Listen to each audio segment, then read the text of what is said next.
Hey there out there in the internet land and in Virginia and hopefully elsewhere around the country.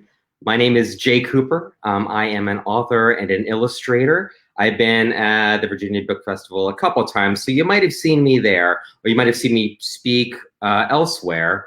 I am the author and illustrator of a couple different series. I have the Spy Next Door series from Scholastic, Mutant Rat Attack and the Curse of the Mummy's Tummy. I have the Pepper Party series, also from Scholastic. This is about a wacky family, big family of 9 people, brothers and sisters that are always kind of getting into trouble. In each book, somebody wants one thing that's different than everybody else, and everybody tries to get their own way, and everything gets fixed in the end. And then I have another series that you might be familiar with, called the Bot series, which is from Simon and Schuster, and it's about 2 best friends. Oops, sorry, that's the wrong one. Rob Ott and Joe Bot, and they are best friends. They live in a planet. If you're anything like me right now, you miss a couple things in this weird time that we're in. You miss going places, whether that's going out to eat or going to the bookstore, the library, or even going to school and seeing your friends.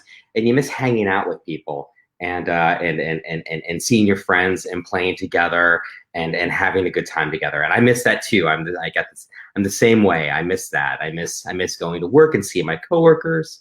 I miss going out and speaking in front of large groups and seeing kids. I really miss going to my favorite restaurant, my favorite Italian restaurant. So what I thought I'd do today is I would come on and I do maybe a little reading with you in order to fulfill that reading that I miss.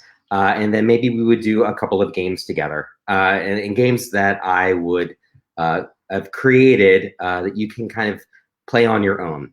So the reason I want to do reading for you is, along the lines of I miss going places. Books. What's great about books?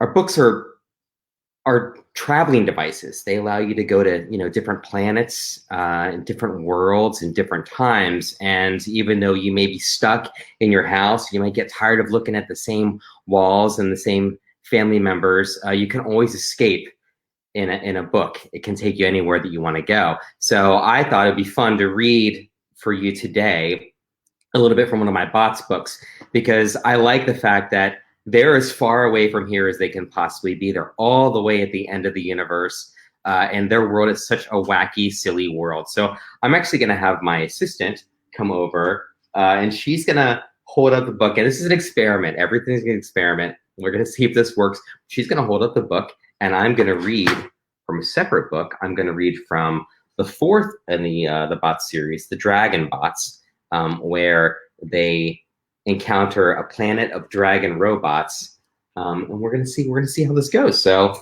all right, Annie. Annie's gonna hold up the book. There you go. That's great. Try to keep it steady so people don't get sick.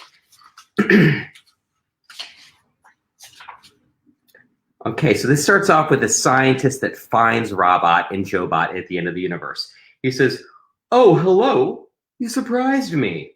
What am I wearing? Well, it's a bot costume. Don't tell me you've never dressed up like a bot and played pretend before." Turn the page. Very well done. "What? You've never heard of the bots?" It's like he's screaming across. Well, here's a quick reminder of how we met the bots. Scientists.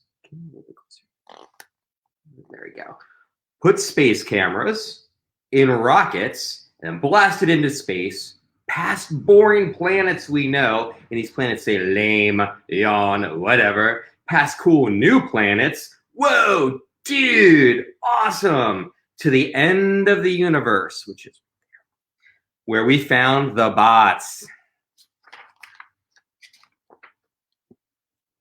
Let's check in on our favorite robots, Joe and Rob. They look like this. They do not look like this. There's a lot of fog on Mecha Base 1 today. Mecha Base 1 is the name of their planet. Well done. Let's zoom in. Closer, closer, closer. Whoa, too close! Hey, these aren't bots. These are knights in shining armor.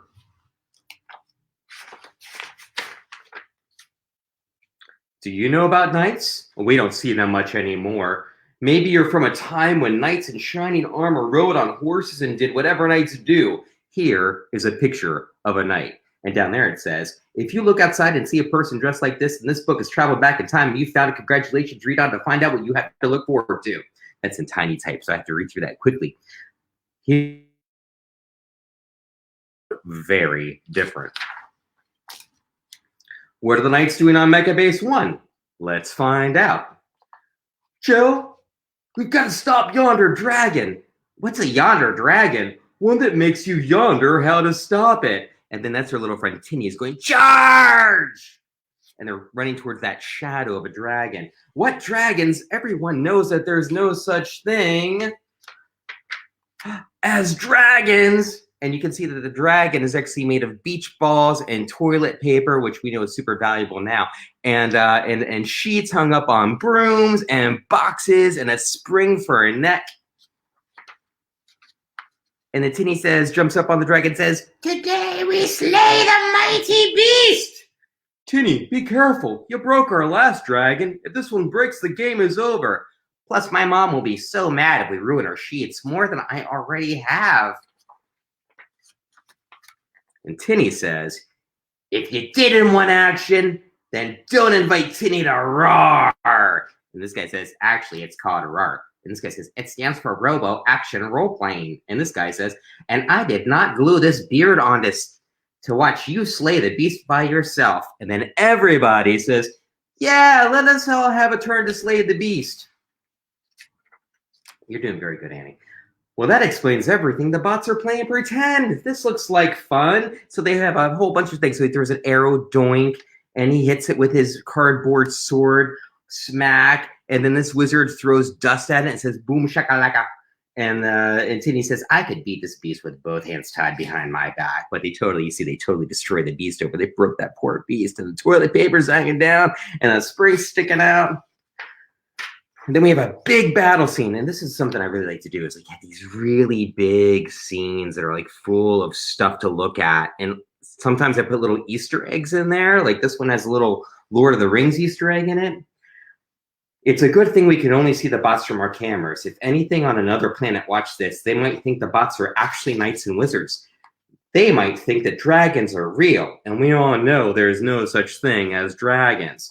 So then we're going to skip ahead, Annie. We are going to skip to, there's a signal that's going out from one of the cameras that watches the bots, and they go through space, and all the signals are going where they're supposed to be, except for one signal that bounces off of a meteorite and zips the wrong way. And then you see all these aliens from different planets, and they're all enjoying the footage of Rob and Joe in different planets.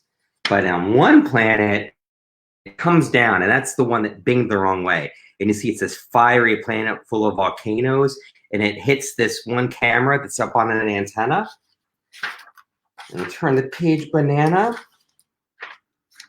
And we see that it's a bunch of actual real dragons watching a television screen that has the actual robots being filmed on it. And what I love about this book is that the dragons in this book can only say one word. They can only say dragon. That's the only word. So the word dragon is used for everything that they're going to say for the rest of the book. And I think it's really hilarious because I love doing the voice. I'm going to do it right now. It's like, so this dragon says dragon, and that dragon says dragon. And this big dragon says dragon! That echoed. Yeah. That was really cool. Okay, and then in the office of the president of Dragon Planet, this dragon's saying, dragon, dragon, dragon, dragon, dragon. And then the president's getting all mad going, dragon, dragon, dragons. And he's even got a sign on his desk that says dragon in chief. And then there's a bunch of military dragons, and they're going, dragon, dragon, dragon, dragon, dragon, dragon, dragon. And you see that's their battle plan close up that shows the dragons going to Mecha Base 1. And then they're taking off like fighter ships. And then they fly towards Mecha Base 1, a whole bunch of different dragons. And I make each dragon have its own personality. And you see they're very far away. and they're getting closer. And then the last one, they're getting really, and then they end up about to enter Megabase. So they're floating above Megabase 1. So I think that's a good enough portion of a book, right? And if you want to read the rest of the book, it's a super fun book. It's very funny. I promise no bots were hurt in the making of that book at all.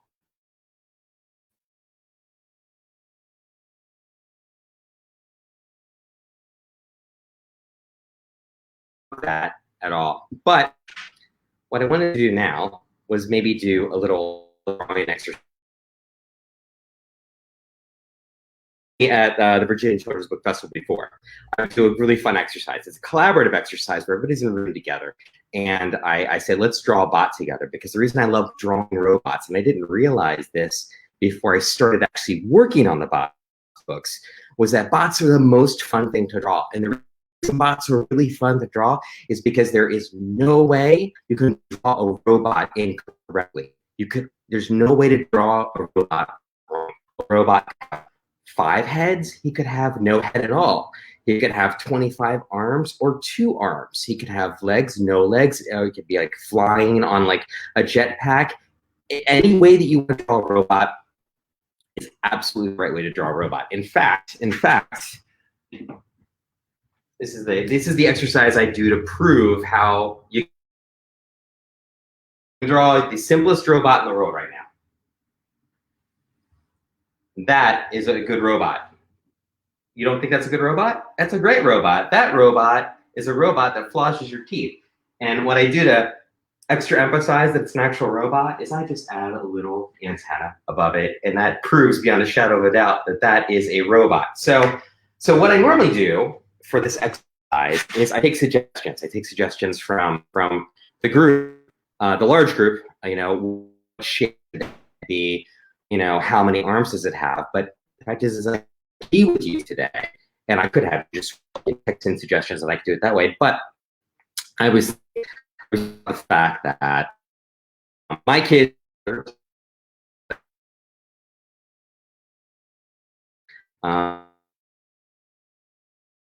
know what? When I didn't have my mother was a lot older than I was.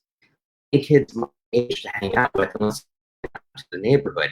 And I know there's a lot of you kids out there that can't go out into your neighborhood right now and play with your best friends because of quarantining. So I thought, okay, well, what's a way that I could create a way for you at home to draw your own robot and have a fun robot game you can do by yourself? It's all about taking things that you bought and kind of redo them in a way that makes them new. What I did was I went into one of my board games, Monopoly, Clue, whatever you have, and I took out my 2 6-sided dice, and I took one of those dice, and he's got different shapes. I have a rectangle and an oval, you know, a hexagon and a triangle. It is a way to randomly figure out what the shape is of the robot I'm going to draw. So I'm going to draw a robot right now for you, and we're going to do it using my dice. One die shows what the shape part of the robot. I'm going to have another number on it, how many difference it has. Okay, I've never done this before, so this could be really cool, or it could be totally not. We're going to find out. We're going to do it together. Okay, so first I'm going to do the head shape. So I'm going to roll this dice and we're going to figure out what the head shape's going to be. And I got lucky, and it's a circle. So let's draw a circle real quick. I'm going to draw this under this robot so I don't waste paper. All right, so that's pretty easy, right? Nice circle head robot.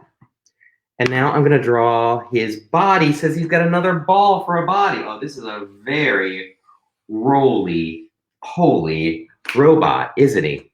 All right, so let's now take a number dice, okay? And let's figure out how many different arms this robot has. He's only got 2 arms. This is like super easy so far. All right, so I'm gonna give him an arm like that.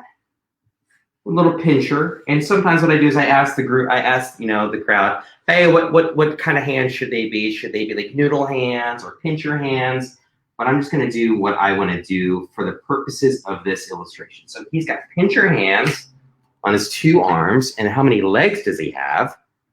He's got 5 legs. So that's a super fun leggy guy. So he's got, and I picture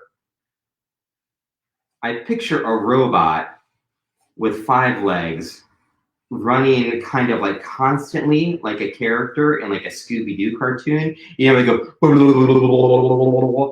So I'm gonna do little motions of like his legs. That's his legs. He's like constantly running around like. And let's see how many eyes he's got. He's got 6 eyeballs. This is fun. This guy's great. This guy's awesome.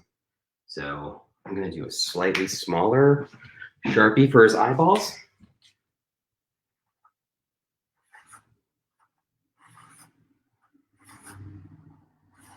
Oh my gosh. This guy's dope. I love him. And then we're going to put his mouth down in his body since I didn't leave any room for his mouth. There you go. And I'm going to give it an antenna. And I'm going to make these little things lines. And there you go. And then we have a robot. And then the other thing I try to figure out is with a robot that I'm drawing, what's this robot's purpose? Because robots often have, you know, they tend to be made to do certain jobs. So what kind of robot is, you know what I'm going to make him? I'm going to make him a janitor robot. I'm going to make him a robot who goes and he cleans up messes, because there's a lot of people out there right now. They're doing a lot of really hard work to keep everything going. And I don't think they get enough credit. And it's people like these guys that they're cleaning things up. So I'm going to make him a fun, happy janitor robot who's running around super quick, and he's cleaning up things. In fact, I'm going to do a little bit of extra, get a little bit of blue in here to really kind of like push home that it's a water mop that he's cleaning up. There you go. All right, that's cool. Do you want to do one more? Let's do one more robot, and then we'll do another exercise for you. Okay?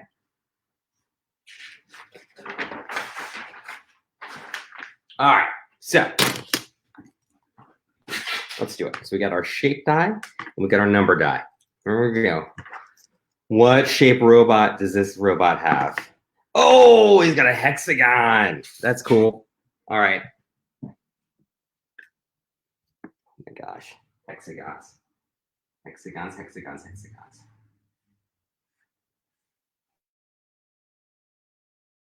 Shape, isn't it? And what kind of body does he have? He's got a square body, so I'll give him my neck for that body to hang out on. Excellent. And how many arms does he have? 6 arms. He's got 6 arms. He's got 3 arms on each side. So what I'm going to give him is squiggly arms.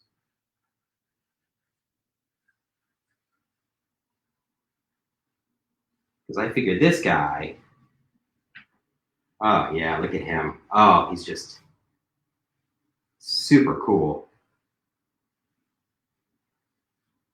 Yes, and you know what? Actually, when I was getting this together today, I was thinking, all right, let's see, I'm gonna get this out of the way. I was thinking, there's some robots that I have around the house that, let me get this a little bit closer to you guys. There's some robots I have around the house that could give me some inspiration for today. I found a bunch of the old Star Wars toys that I have, and I love this guy. He has like 35 arms on him, and they pop up, and he's got a neck that goes down and comes up. And then another robot that I love so much is the Dalek robot from Doctor Who. I love the Daleks from Doctor Who that say exterminate, but his battery's not working right now. Okay, so how many legs does this guy have? All right, see, he's got 1 leg. So what I'm gonna do for his 1 leg is, instead of giving him a leg, I'm going to give him a blaster. He can be a flying jet propulsion robot. So he flies around. Whatever this robot does, he flies around. He's got 5 eyeballs.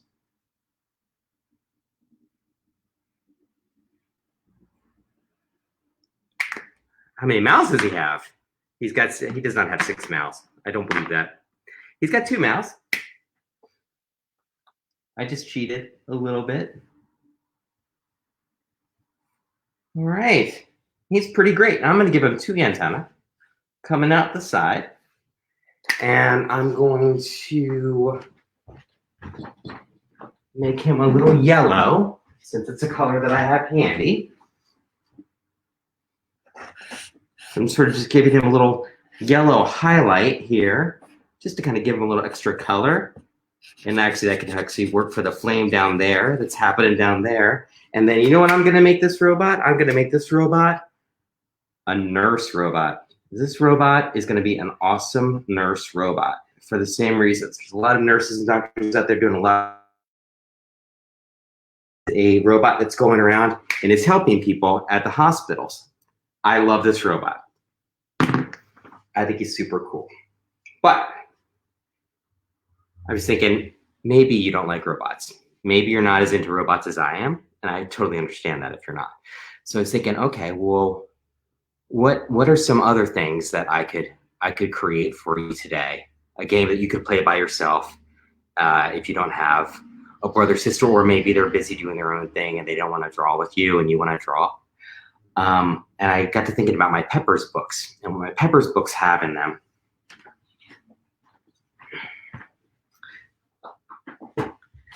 In the fourth Peppers book, I introduced a superhero, and her name is Centaura. And Centaura is a centaur superhero.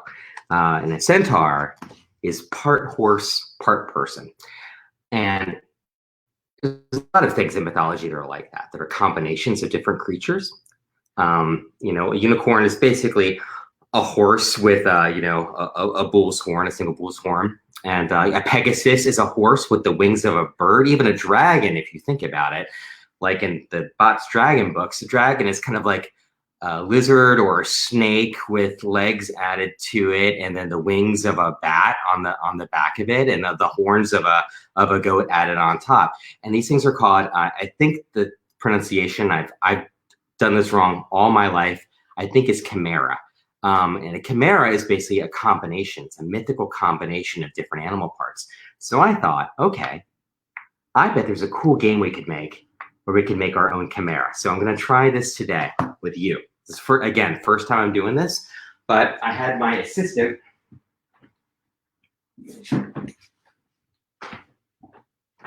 create for me 2 lists. All right, so you can see these lists closely. Can you see that there are animal names on these lists? Oh my gosh.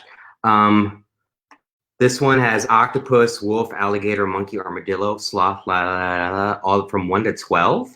And this list has dolphin, rhino, duck, bat on up to shark for number 12. And I thought, all right, so here's what we're going to do. We're going to take these numbers, these 2 lists of 12.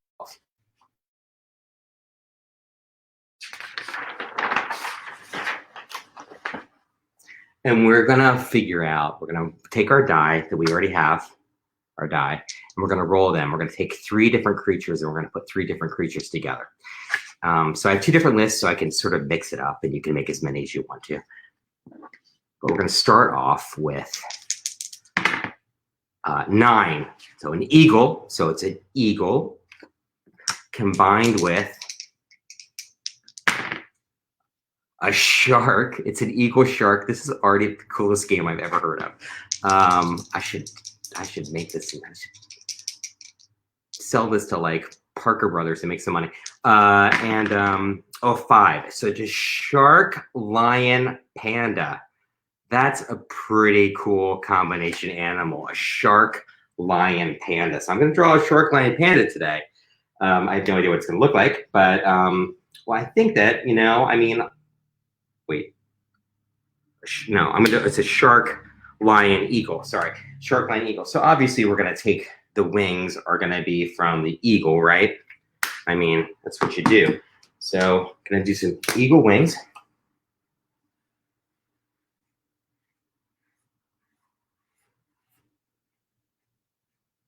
Okay, and then maybe we'll do the body. How about the body is the body of a lion? I could put the lion's head on the shark body, but I kind of like the idea of a lion body with a shark head. So what I'm going to do is I'm going to create this.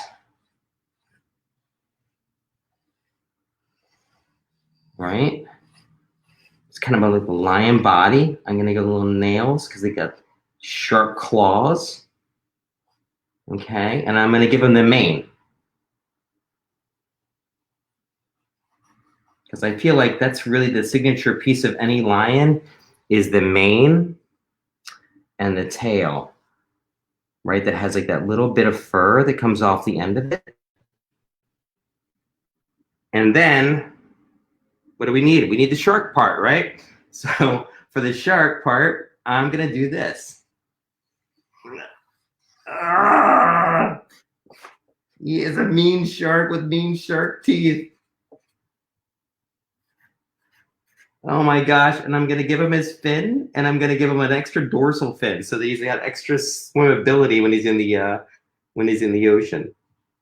What do you think about that? Is he cool or is he bad? I think he's kind of great, right? And then we're gonna name him, right? Because it's gonna be some sort of like cool eagle, shark, lion. So a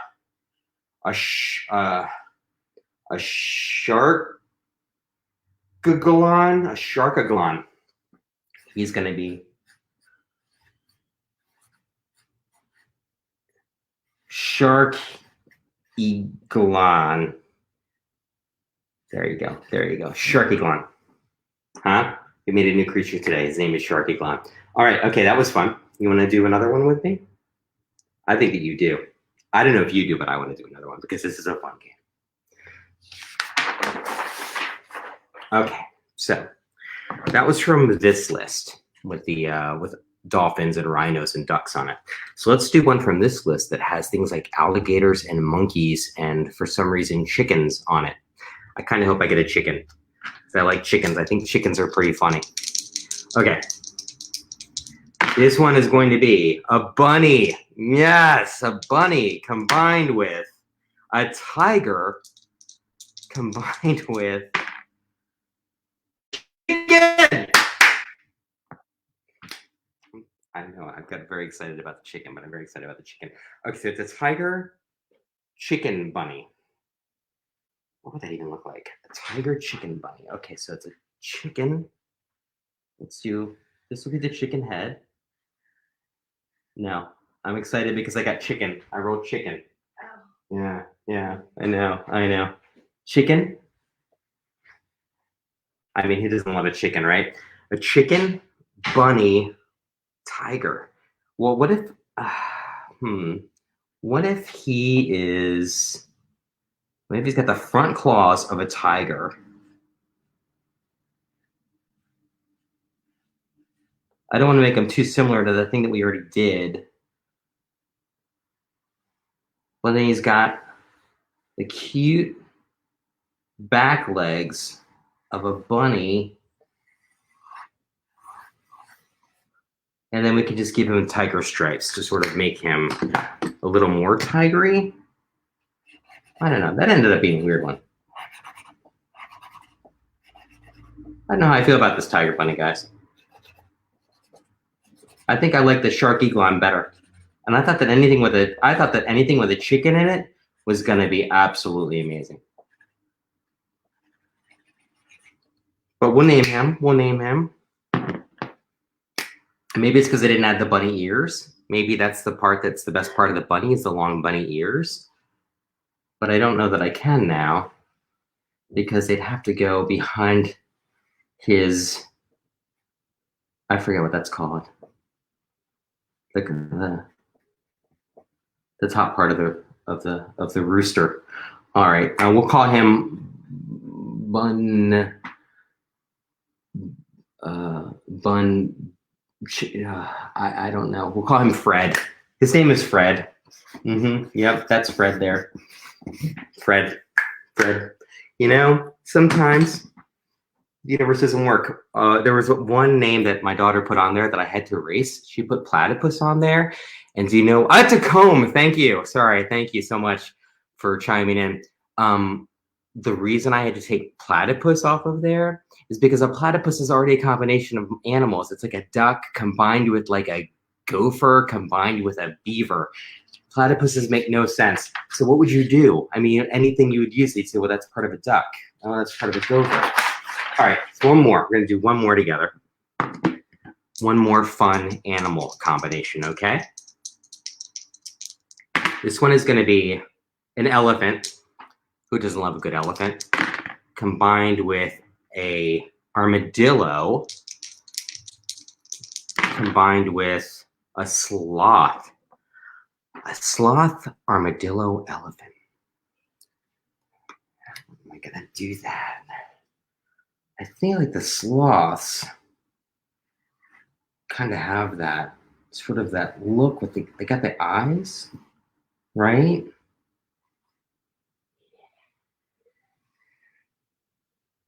And they're sort of slow.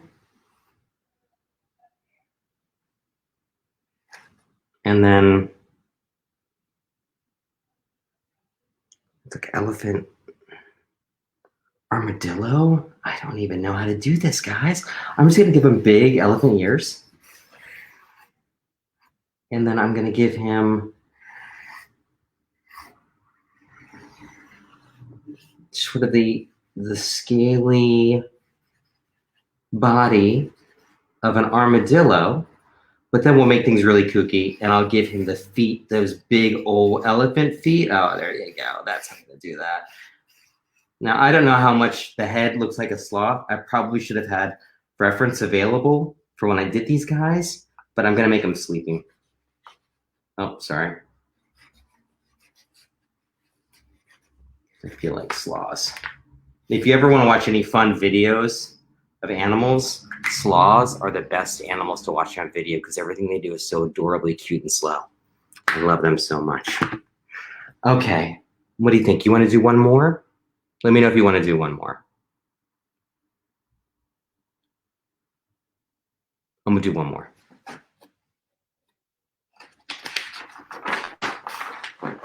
I'm going to do one more, and then maybe I'll finish up with a little bit of reading from one of the Peppers books, just for a little bit.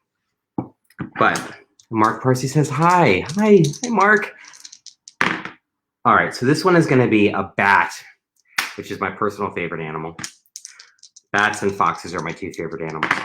A bat combined with a lion. Again, I'm gonna redo the lion because I've already done a lion before. So it's a bat combined with a duck. Already a good idea. A duck and a bat combination. You can't go wrong. Combined with a lion again. This really wants me to do lion. All right, I feel like I can't mess with that at this point. So I'm gonna do a duck. I'm gonna do a duck bat lion. You're gonna notice that my duck and my chicken do look a lot alike.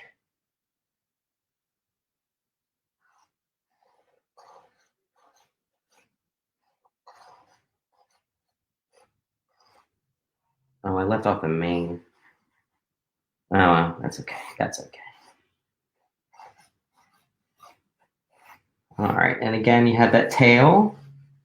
You know, lions are used on a lot of creatures, griffins and hippogriffs. I think no, hippogriff is part horse, but they're pretty prominent. I think it's because they're just such mighty creatures and such hunters that they're just so majestic inherently that people really wanted to use them in a lot of creatures. I think the same thing with horses. I think people just love horses. And that's why you get so many cool things like Pegasus is, and he's amazing. I love, come on. He's amazing. He's wonderful. He is a duck, lion, bat. He's a duck, lion, bat. He's the coolest new combination of creatures out there, man. You can't mess with him.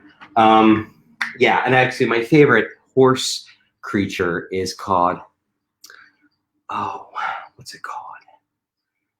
Oh, shoot, I forget what the name is, but it's basically, it's a horse and like a fish combined. So it's like it's kind of like a seahorse, but it's not. It's like its front hooves are flippers, and it has this long, wonderful tail. And I think that, and they were in like a lot of really old, cool maps and whatnot. I really like those creatures. This guy's great. His name is Duck, wait, Quack. I think he should be Quack, wait, right? Quackbatger.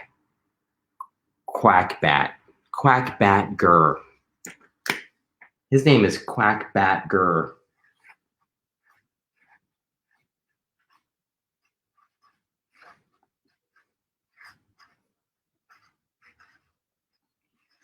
Quackbatger. That's fun. So those are some fun games you can do by yourself at home. You can make your own list. You can have your parents or your caretakers make lists for you. And of course, the robot thing was just taking a die and covering up with paper. And I've seen cool people. Oh wait, somebody asked if I could draw a cat combined with a penguin and a whale. I absolutely will do that. Yes, I will. A cat combined with a penguin and a whale.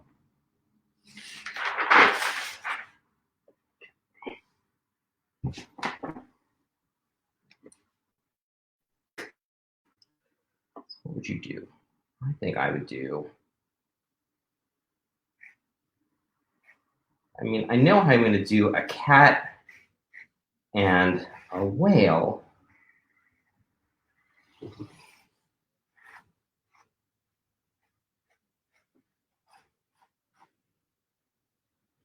Think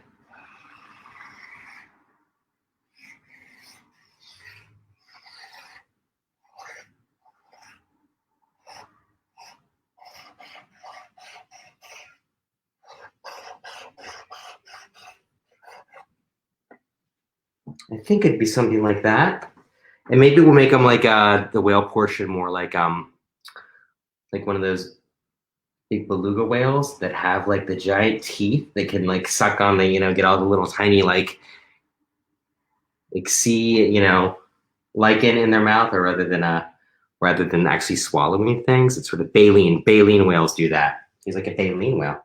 There you go. There's a we'll give him a bow tie, because penguins are always fancy.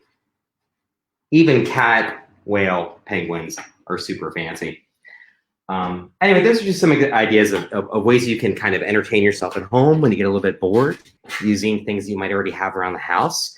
I also like to take board games and flip over the board game and put a new piece of paper on it and create like a path. And that's easy to do. You just sort of create a swirling path. And there's your start. And there's your finish. You can have something really fun at the finish. Like for me, it'd be like New York Comic-Con. This is like, oh, I want to go to New York Comic-Con. And then you just put them up into slices.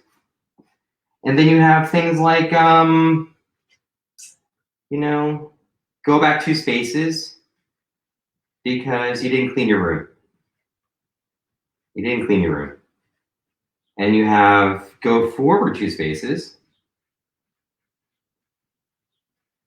because you found $5. You found $5 in an old pair of jeans. And that's like, you just know that you're going to be able to buy a new comic book with that. What you do is you fill these things up, and then you basically take any type of I got like token, whether it's a button or whatever, and that's your playing piece, and you can start from beginning to end. You can do all kinds of things, and that's just making your own games instead of just using the games that you have. And there's a lot of ways that you can take anything that you have and sort of reimagine it into something unique that's very cool and very you. So that's all I have for that. Look how messy my hair gets when I'm doing these things. It's insane. All right, so I'm gonna finish up.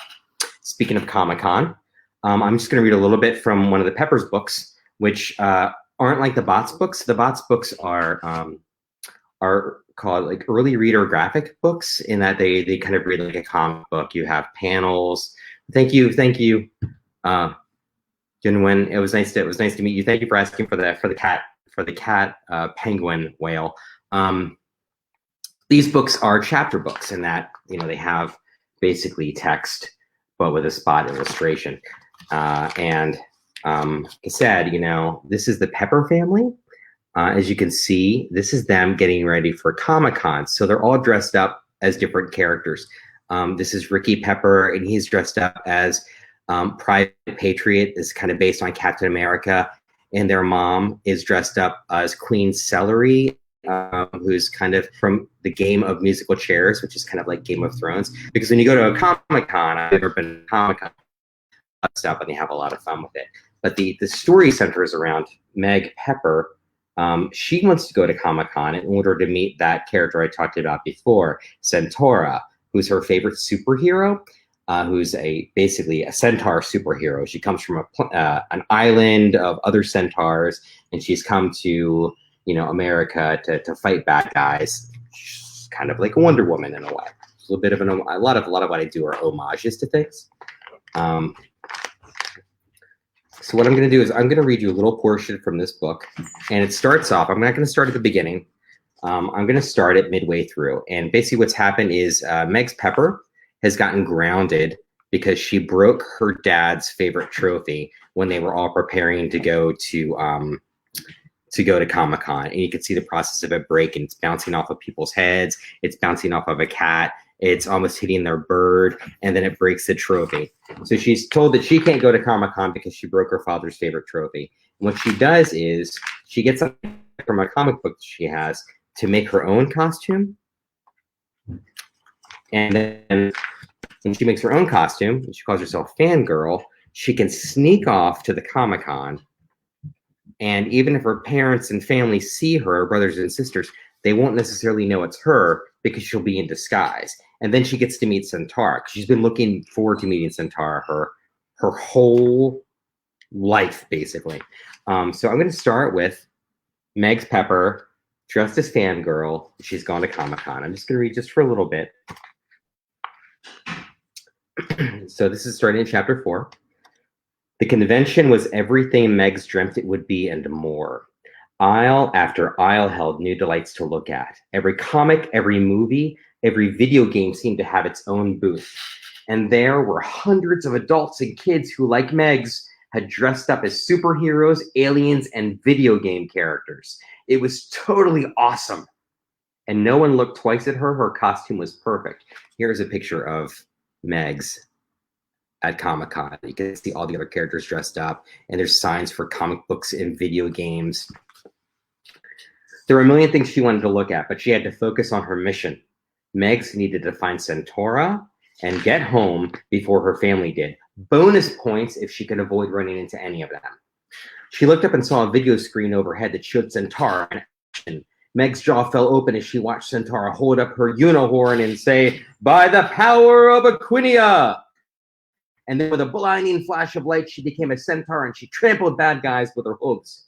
Words scrolled across the screen. Today at Comic-Con, the sensational Centaura.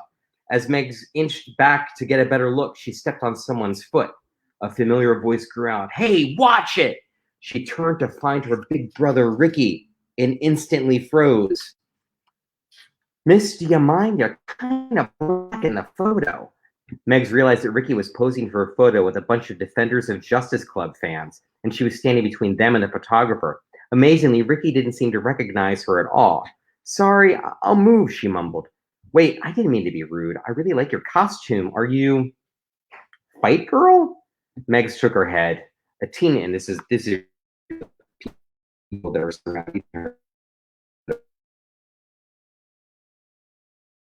A little bit like maybe a little bit like Batman, but not quite. A guy dressed as Underwater or King of Atlantis asked, "Are you Phantom Girl?" Well, Phantom isn't spelled with an F. It sounds like it is. Actually, I call myself. Before she could finish, the photographer said, "Say cheese!" And as soon as the camera flashed, Megs ran and hid behind a huge replica of the porta potty from the Dr. Y TV show. That was a close one. She turned a corner into the fantasy section, and suddenly, wham! She ran into someone hard. She backed away as a tall figure in a long pink cloak turned dramatically to reveal her mother T, talking to a group of Game of Musical Chairs fans. And that's what they look like. As you can see, there's dragons and there's zombies and they're fantasy. They're supposed to be superhero based, they're fantasy based. But you see little arrows that say not a real dragon, not a real zombie, not a real sword. Megs couldn't believe her bad luck. One of the fans rumbled at Megs, What ho! How dare you touch the royal person of Queen Celery? He looked her up and down. Hey, who you supposed to be anyway? Fire woman? No. Phlegm lass. Well, phlegm isn't spelled with an F. It just sounds like it is. T entered them. Enough! Let us hasten to Event Room C where they are previewing the newest season of Game of Musical Chairs. Child, I dismiss thee. Megs didn't have to be told twice. She curtsied awkwardly and backed away quickly down the aisle in the direction she'd come from. T and the other fans hurried off to the screen. Megs breathed a sigh of relief. However, no sooner had she escaped her mom than she was hit in the head with something soft. And then again, she caught the third, whatever it was, and examined it. It was a stuffed alien Trouble doll from the television show Star Trek. Her little sister was flinging them at her because she made up. She says, "Got you, funny girl." That's fangirl. Max grumbled. Ha! Me called bad baby. Bad baby, go do more bad stuff. And she lobbed off the Trouble at Megs, and Megs ran off then to find Centaura. And then I'm just going to quickly fast forward through a little bit of this. She gets to line. It's a really, really long line. She goes to the back of it where she meets, there's this guy that she meets there. His name is Lenny.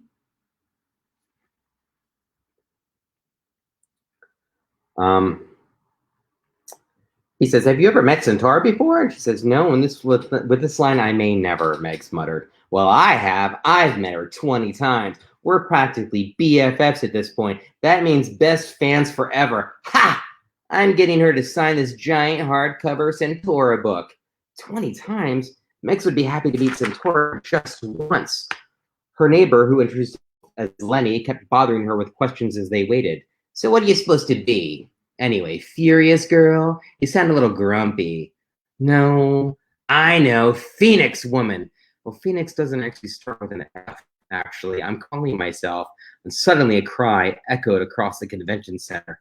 Stop that thief! He stole my purse! Security guy. Both Megs and Lenny turned to see a man in a black hat running towards the aisle towards the areas again, definitely carrying a purse.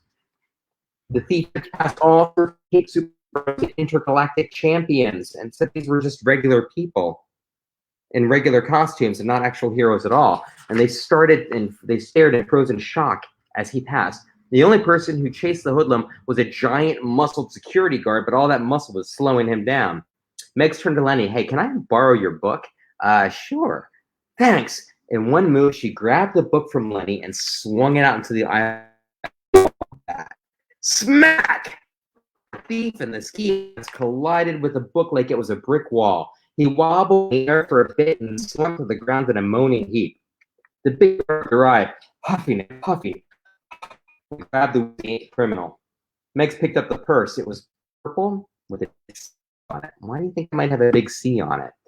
A voice behind her said, do you mind if I get my purse back, citizen? Megs turned around. She knew that voice so well. She said, Sen. And then Lenny spoke. Centaura, it's me. It's Lenny. Remember, I've been at all your signings. Will you sign my book? He snatched the book back from Megs and held it up to Centaura. She signed it. Sure, citizen. She says to Megs, I was just about to take my lunch break. Would you mind taking my lunch with me? The least I can, the superhero saved me, is buy her lunch. What do you say? Centaur flashed a charming smile. At first, Megs turned around to make sure he was talking to somebody else. But everyone in line was staring with wide eyes. It was really happening. Her favorite debauch. Wow, that would be amazing, she answered.